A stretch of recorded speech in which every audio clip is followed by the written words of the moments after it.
Hi, boys and girls. It's Miss D, and it's time for us to read the Polar Express. I've been looking forward to this for a long time. So this is a long book, so we might only read part of it, and then tomorrow or the next day, we'll read another part of it. But it's going to be great. The pictures are so beautiful. Okay, and on Friday, we get to see the movie. All right, are you ready? The Polar Express by Chris Van Allsburg. The Polar Express, written and illustrated by Chris Van Allsburg.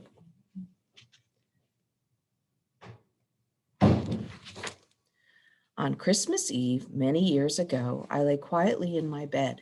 I did not rustle the sheets. I breathed slowly and silently and was listening for a sound a friend had told me I'd never hear. The ringing bells of Santa's sleigh. There is no Santa, my friend had insisted, but I knew he was wrong. Late that night, I did hear sounds, though not of ringing bells. From outside came the sound of hissing steam and squeaking metal. I looked through my window and saw a train standing perfectly still in front of my house. It was wrapped in an apron of steam. Snowflakes fell lightly around it. A conductor stood at the open door of one of the cars. He took out a large pocket watch from his vest and then looked up at my window. I put on my slippers and robe and tiptoed downstairs and out the door. All aboard, the conductor cried, and I ran up to him. Well, he said, are you coming? Where? I asked. Why, to the North Pole, of course, he answered. This is the Polar Express. I took his outstretched hand and he pulled me aboard. The train was filled with other children, all in their pajamas and nightgowns. We sang Christmas carols and ate candies with nugget centers as white as snow. We drank hot chocolate as thick and rich as melted chocolate bars. Outside, the lights of towns and villages flickered in the distance as the Polar Express moved northward. Soon, there was no more lights to be seen. We traveled through the cold, dark forest where lean wolves roamed and white-tailed rabbits hid from our train as it thundered through the quiet wilderness. We climbed mountains so high it seemed that we would scrape the moon, but the Polar Express never slowed down. Faster and faster we ran along, rolling over peaks and through valleys like a car on a steam coaster.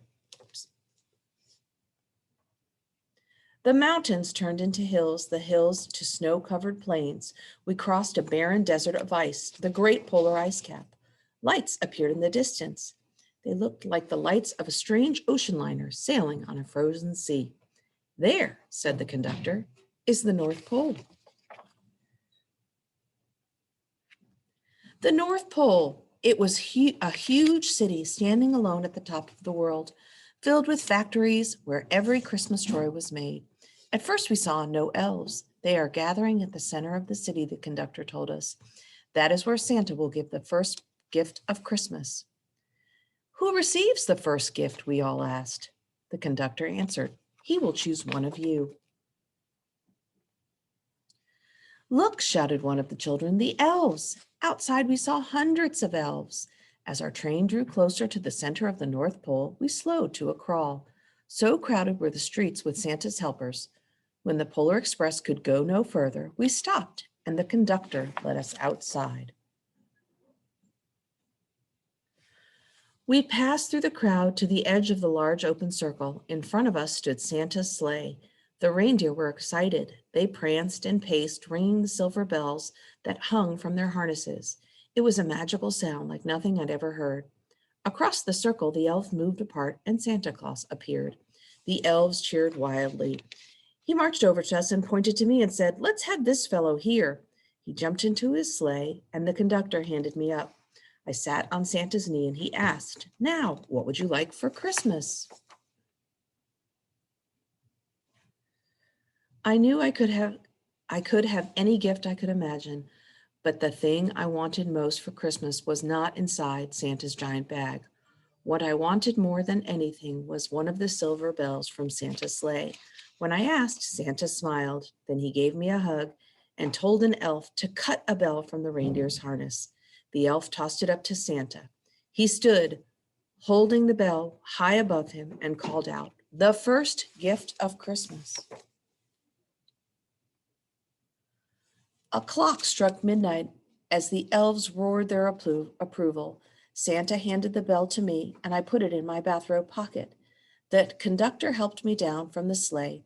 Santa shouted out to the reindeers' names. Let me read that again. Santa shouted out the reindeers' names and cracked the whip. His team charged forward and climbed into the air. Santa circled up once above us all and then disappeared into the cold, dark Polar Express. As soon as we were back inside the Polar Express, the other children asked to see the bell. I reached inside my pocket, but the only thing I felt was a hole. I had lost the silver bell from Santa Claus's sleigh.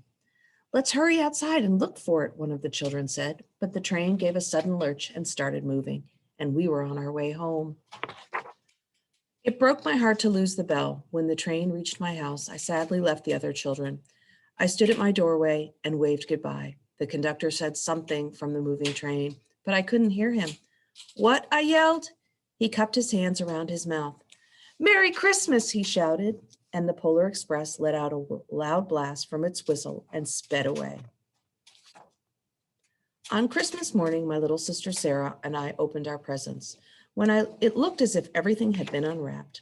Sarah found one last small box behind the tree, and it had my name on it. Inside was the silver bell, and there was a note. "Found this in the seat of my sleigh. Fix that hole in your pocket. Signed, Mr. C." I shook the bell, and it made the most beautiful sound my sister and I had ever heard. But my mother said, "Oh, it's broken." "Yes," said my father, "it's broken." When I had shaken the bell, my parents could not hear the sound. At one time, most of my friends could hear the bell, but as the year passed, it fell silent for all of us. Even Sarah found one Christmas she could no longer hear its sweet sound. Though I've grown old, the bell still rings for me, as it does for all who truly believe. Oh, that book was so great. Did you love it? I loved it, and I'm so glad I got to read it with you. Bye.